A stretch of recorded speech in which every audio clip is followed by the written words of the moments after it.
Welcome everybody to the Chess Lab. Welcome to the recap of my club tournament round 7, the last round. Now I am fighting for first place with another guy, not my opponent, a third guy. And this third guy, the close to last round he drew, whereas I won. And so in this last round, if I win, I have the guaranteed victory of the tournament. Whereas if I drew, we go into technical pairings and what the computer decides. And if I lose, I don't get first place. So this is all for all the marbles. So let's go. My opponent opened with d4. I played knight to f6. My opponent went c3. I played d5. And here my opponent went e3. So he's playing it very solid, but he has a very sneaky idea in mind. And here I was trying to remember from theory what to do. c5 is usually what Ganguly's recommend against sidelines like this, but in this specific position, I thought that it wasn't correct because white has some flexibility in terms that he can choose to stick to the pawn. So I played e6, the engine approved, so it seems like I remember correctly. Bishop to d3, c5. Even here, knight bd7 is perhaps a little bit better, because after c5, if they take, it's true that, I don't lose a pawn, but I want my knight here on c5 since the bishop went on d3 to win a tempo. So I want to play first knight b to d7 and then c5. But okay, I played c5 immediately, not the end of the world, and now f4, we see my opponent's idea to create some sort of a reverse Stonewall of the Dutch, right? It's a proper Stonewall, but it's kind of a reverse Dutch if you think about it. And okay, here his main plan is to somehow attack eventually on the king side after castling and all that. My idea is to trade his light square bishop, which is his good bishop, but also, very important, his main attacker. Because if he is able to pull off this idea, then he has two good bishops, if you think about it. And so this guy, I don't want to trade it just because he's his only good bishop, because he's not going to be forever like that, but it's because he's the main attacker if I short castle, which I plan to do. So hopefully it's clear. So bishop e7, bishop d6, probably fine, but, if he ever gets this idea, I want my bishop to be on e7. Knight f3, g4 is a possibility, but I can also just go knight e4, and if they take, I first insert this check and then take back. But I can also do something completely different, right? So okay, they just play knight f3, and here I castle, they castle, and here I play b6. b6 is a multi-purpose move. I both want to go bishop a6 to trade this light square bishop, but I may want to go bishop b7.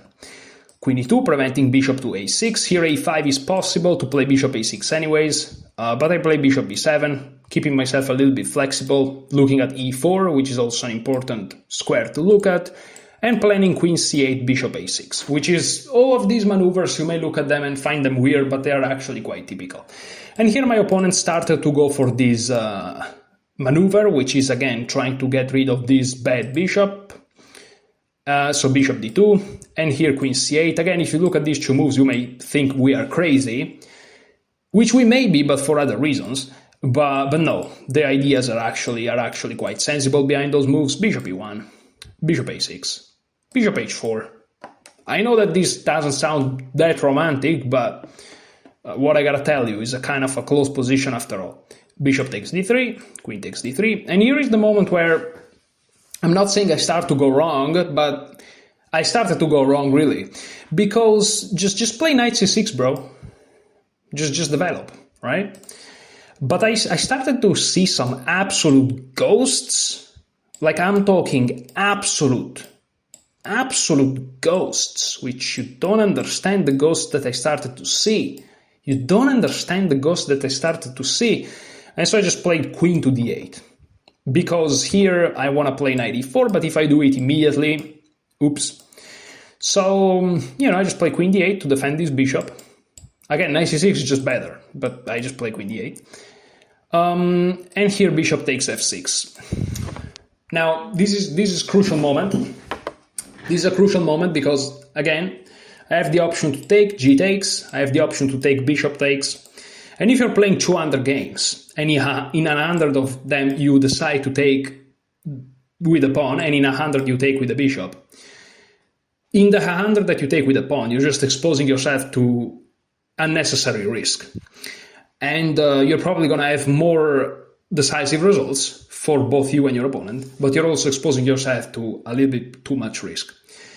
However, you need to understand, I'm a human playing, and I was in a very peculiar emotional state yesterday when the game started, and I couldn't care less. Not necessarily only about the game. I just was in the mood of, I don't care about nothing, okay? I just want to have some super cheap dopamine in this moment. Screw everything. And so I just want to have an unbalanced game. That's it. Knowing that bishop takes is the safe and logical option, I just went with g takes. Knowing is not objectively superior. Not knowing it for sure, but assuming it. And I played it anyways. There's no justification for this, but this is me explaining you what I was thinking. So, okay, now it goes from minus 0.1 to plus 0.3, which again, in human terms is fine, but, is a suboptimal decision. And I knew it, but okay. So knight bd2, here I played f5, because I want to control both e4 and e5. I mean, the idea of taking with the pawn has some ideas behind it, it's just taking with the bishop is superior. So, okay, queen e2, f6, which is an inaccuracy according to the engine. And here king to h1, and my opponent is like, you know what, my idea was to, he told me after the game, my idea was to play it very safe, very solid, but if you decided to do something on the king side, I'll be happy to, go along with it. And I kind of fell for it, right? Here I play rook f7, and here rook g1, very logical, rook g7, and here g4 is not playable in the present moment, but is going to, h3, kind of supporting it. But now knight d7, and here I calculated that everything was kind of okay. If he plays g4, I can take. If they take with a pawn, at least I'm not getting mated immediately. If they take with the rook, I can always take back. And again, I'm not getting mated immediately. There are other lines. And here my opponent played knight h4. I play king to h8. Again, g4 here, I calculated that I was okay.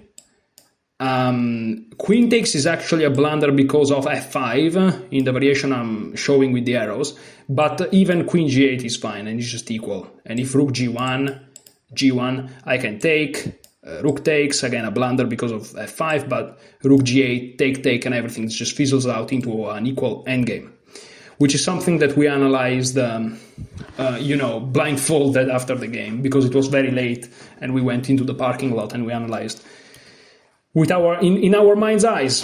But okay, my opponent played g3, and again, something I want to talk about this game. My opponent has this mindset since the very beginning. Here, to play it very safe, very solid. I know f4 doesn't look like that, but that's the idea. And he's like, okay, now you have the chance to strike with, let's say, g4, right? But again, you have been playing 18 moves with the idea of keeping it safe, keeping it solid. It's not so easy to actually strike, Because if you say, okay, in the next game, count the time that it takes me to say it. I'm gonna play it very safe and solid, but if an opportunity presents, I'm gonna strike. Like, the time that it takes you to say this sentence, the first half and the second half, is basically the same. It's gonna be like 2 seconds, 3 seconds, or 1.5, 2, okay? But when you're actually playing it, there is this thing, this cognitive bias, which I'm not sure it's the right one, but is the sunk cost fallacy. If you spend a lot of time and energy and effort in any form on something, and then you have to 360 completely flip your bias into an opposite direction, it's going to be extremely hard to do, even though it's obviously, from someone watching outside, objectively, the obvious thing to do. So my opponent is playing very solid, very safe, and now go and play g4, Like, you have to completely flip it. And you may be somebody that watches a lot of Hikaru and Carlsen and these ultra elite guys and be like, oh, but they do it all the time. And it's like, yeah, 2 people out of 8 billions. call it a rule, right? It's very difficult, practically speaking. So, if you want to play aggressive, play from the beginning. Of course, reasonably, right? Don't go super crazy, but if you want to be a little bit aggressive, go from the beginning. If you want to be solid, stay solid, and choose your openings, choose your lines, create a strategy.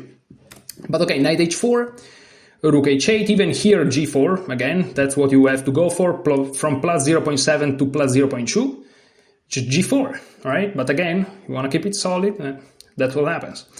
So, queen g8, attacking this pawn, winning a tempo, queen f2 defends it, queen f7, so with this nice little maneuver, or maybe from d8, what was it, from d8, yeah. With this nice little maneuver, now I have my queen ready to go on the light square, this rook coming here, and all of a sudden I'm doing okay. It's equal, but you know. And, okay, queen f3. Now, let's talk about also time management. Assuming that I should have played bishop takes f6 in the very big decision in the beginning, this is the important premises. Here at this point I'm a little bit lower on time, or it was a couple of moves ago, and I just wanted to equalize time and perhaps even make my opponent go under a little bit of time pressure for a couple of reasons. First of all, I've been watching Hikaru Nakamura's playing, and he basically noticed that when people go into time trouble, usually, you know, they are slightly better because they spend more time thinking, but they end up usually losing. And this is not me trying to imitate Hikaru in the same way of when I talked about the cognitive bias switch, because the concept of, you know, trying to not go into time trouble is something that is just an observation that he made. And so he was like, you know, I'll rather have not an optimal position, but avoid time trouble. And if my opponent goes into time trouble because of that, I have higher chances to win. And this is something that applies to any level. Like, you can be a 1500, and you may say, well, but I'm not Hikaru Nakamura. True, but your opponents are not Magnus Carlsen, you know, so it applies. Instead, the concept of switching cognitive bias after, well, sorry, not switching cognitive bias, but switching your mindset after playing like 30 moves in a fixed mindset, that's hard to do, like, at your level. If you are Hikaru, it's easier to do because you are a professional, you know? So you have to take the right things from those guys, I should say. And so I'm like, okay, let's try to play some moves relatively quickly, you know? And so here he offered the trade of queens, I declined. Turns out this is not a good move because of c4. Either c4 or d takes c5 followed by c4. With the idea that, you know, these three guys are not that weak thanks to this guy. The structure is quite solid, but if you take out this guy and also this guy, these three guys are weaker than these four guys, and these two guys, I should do the opposite, are weaker than the all four, or the three, right? So c4 or d takes in any combination is very, very good. But again, my opponent is just playing it solid, right? So he just went queen e2, which has some ideas of actually switching it to be a little bit more aggressive, but it's very artificial and it's very forced. Because again, when you're trying to completely flip the way that you behave, it's very difficult. And if you don't do it very fluid, it's not going to work. Here I play knight f8 with the idea of perhaps going to g6. Perhaps, you know, bishop d8, the rook defends a7, whereas if the knight is on d7, it takes two pieces to move.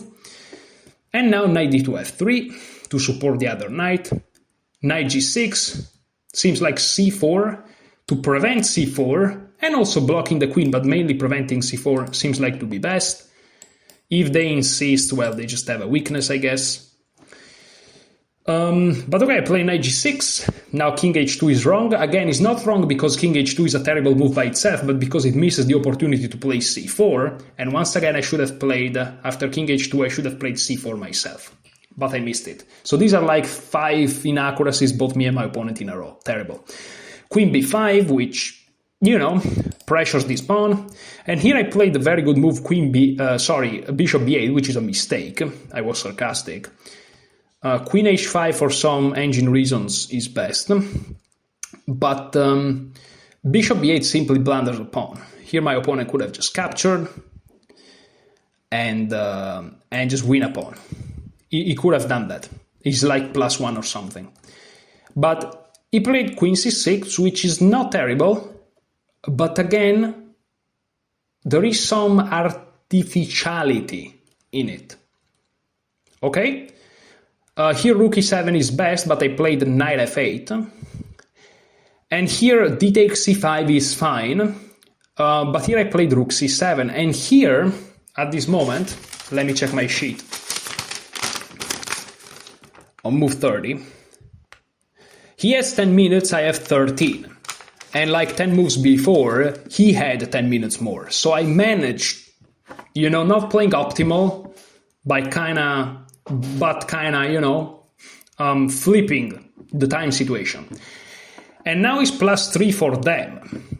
But again, position's not easy, and also I could see from his body language, something that of course you can't see on the board, but I could see from his body language, it was some moves that he was very tense and agitated, because of course, if you play fast, this puts a lot of pressure on your opponent psychologically, especially people that tend to play fast themselves. They're not used to the other guy also playing fast. People like me instead don't get affected much, paradoxically, because I'm always down on time. So I'm used to it, But if you're playing someone that tends to play kind of fast, of course you just don't blunder your queen, right? You try not to. But if you can kind of play some fast moves, like 4 or 5 moves in a row, even if it's not like super optimal, you'll put them under a lot of pressure. And he played queen a8, which is a blunder. This is +3, this is +0.7, which is still slightly better for them, but they could have won the game, with queen e8. I saw queen e8, but I thought it didn't threaten anything. It turns out it threatened the bishop. And after queen e8, you can just move your knight, and queen c8, the bishop is defended, but by moving the knight, you are losing the pawn, and the position collapses. So queen e8 was just winning. Completely winning. He's just winning. But he played queen a8, and queen a8 is wrong. I mean, it's not wrong, it's just very, very, very suboptimal. So much so that it loses a winning advantage, so it's a blunder. Because I play knight e7, and here, if they take, all of a sudden, they win a pawn, but after knight takes, the queen is trapped. That was my idea, I saw this from the distance. So again, when you play on your opponent time, you just don't play ultra retarded. You still calculate a bit, right? But you don't even calculate like literally everything, because, I would have never entered this. There is queen e8, right? But okay, so queen a8, knight e7, c6, knight c5, b4, this is best. And here knight a4, another blunder, but listen. After b4, move 33, I have here my score sheet. So after b4, my opponent has 9 minutes. So he has less than 10 minutes, and I have 13. Which, 13 minutes against 9 is, you feel it, So here I could have played knight e4, which intuitively looked better. And it is objectively better. Attacking this guy, and then this guy, and then this guy, and then this guy. But I'm like, wait a second. Let me go knight a4. Again, who cares about calculation? Who cares about calculation? The guy is low on time. You can see from the body language that he's kind of, agitated a little bit. And I'm hitting this guy, threatening collecting the whole house thing. But also I'm threatening b5, knight b6, trapping the queen. The queen is trapped even now, but is not attacked. So, I need to attack it. And b5, knight b6 kind of does that. And I'm just posing problems. And here knight d4, which is best, plus 2.8. This is plus 3, this is winning for white. b5, knight takes c6, this is best. And now knight b6. And here's the thing. In this position, you have to find queen b8. And after everything is calculated, it turns out that white is winning. Because he gets too much material. And most importantly, there is this pawn. I can't really win. Knight takes is coming. There are things to be calculated very precisely, right? But it's very difficult. And in this position, my opponent had, on move 35, he had 7 minutes. And after knight b6, he took a lot of his time. He went down to 2 minutes 50, so sub 3 minutes. And he played knight takes f5, which looks very powerful, but is actually a blunder. and now he has virtually no time. So here I played queen g6, which looks like a blunder itself, because after knight takes, there is knight to e7, but I calculated everything, and this is actually the best move, and only move. So knight takes c7, knight takes a8, knight e7. This is all best for white now, but is lost. Queen e7, and here knight c takes d5. Knight e takes d5 would be losing because I just take it.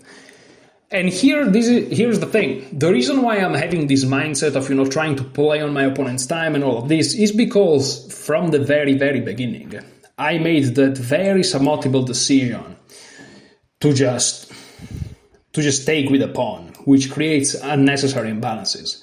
That's why if you want to manage your risk correctly, you don't do that. But I just wanted to go with it.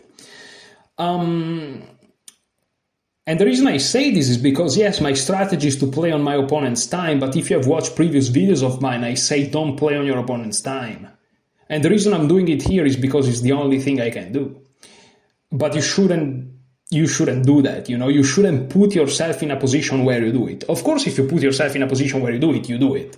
That's why I'm doing it. But you don't put yourself in that position in the beginning.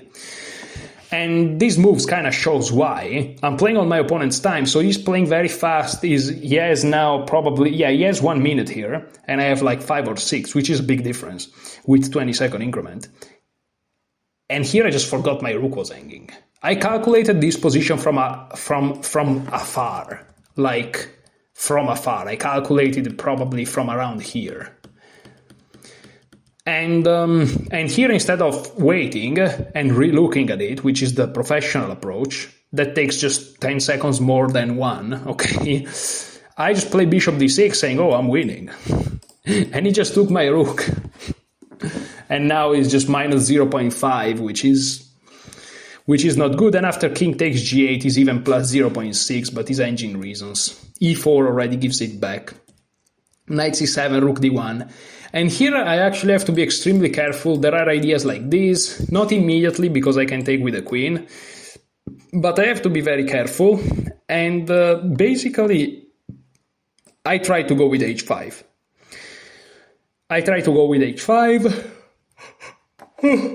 Sorry, guys. And after h5, I'm trying to desperately opening up his king. Rook d to g2, correct. And here bishop f8, which is fine. There are some very nasty ideas of entering here, or even if I do something else, entering here and then here, and my queen will be lost. So I found bishop f8, which is a very nice move. And here again, you find this position, this very critical position, and you have to be calm and collected and realize, okay, what's black's idea? Well, black's idea is to hope to survive, so there are no active ideas, except for one, which is to play h4, and so you play h4 yourself. h4 will be white's best move, and it's a crazy imbalanced position, but because of many factors, is actually around equal, but slightly better for white, in fact, after h4. But again, my opponent is down to 1 minute in a very complicated position. You can easily see that if you take here and here, you can't play rook d6, and if you play rook d7, you lose this guy, and then these two guys are hanging. And thanks to this dark square bishop, I can't really lose, And so my opponent just went knight e3, because when you have a minute, you just play random moves. And that's the point of kind of leading your opponent in time trouble, which again, it's a very double-edged sword that you shouldn't be in a position to use. But if you have to use it because otherwise you lose, well, so be it. I mean, if you know that if you take your time, you're going to lose for sure, and you have 100% chances, or let's say 99% chance of losing if you play normal, in a losing position, you rather play on time, and then it's basically 50-50, because when everyone's down on time, it's 50-50.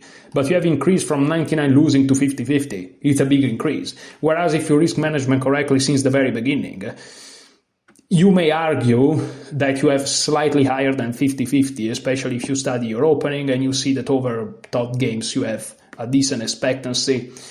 And so if you instead compromise your structure and you play on time, then you drop to 50-50. Hopefully that makes sense. Maybe I'm just talking craziness. But here I played queen e6, which hits these two guys, very nice. And this is now slightly better for me. But again, with 1 minute, it's very tough to find good moves. Rook d8 would have been better. But, someone looks at this and is like, what? But my opponent played knight f5, which is a mistake. And after queen takes e4, is -2 and objectively is winning. I'm attacking the knight, I'm attacking the pawn, and there is no concrete attack from them. Knight h4, saving the knight, queen takes e6, and here even rook d8, only now, but now it's a little bit too late. And here it seems like if I go to c3, there is knight g6, and this guy is kind of lost. But I played it anyways, because I managed to realize that after knight to g6 there is fork, and I just win the game. And here again f5 was better, but still not optimal, because there are crazy ideas like knight e8, and if they take, I have check, and if the rook gets discoordinated, it's terrible. But okay, my opponent played rook 1 to d7, which looks very, very scary, but I actually have a way to force the uncoordination, and I did it with knight e6, and now it's just completely winning for black. Because the rook has to move anywhere, and then the rooks are not coordinated. This means that when I check, they cannot go back, and this is just terrible.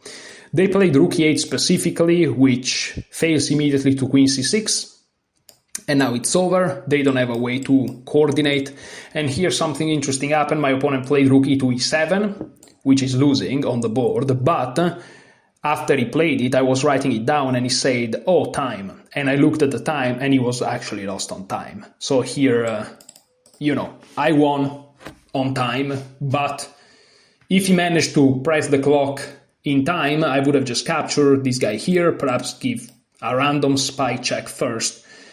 But bishop takes is just completely winning. And so technically in this position, because the move didn't manage to actually go through, technically in this position, I won, and with this game I won the tournament.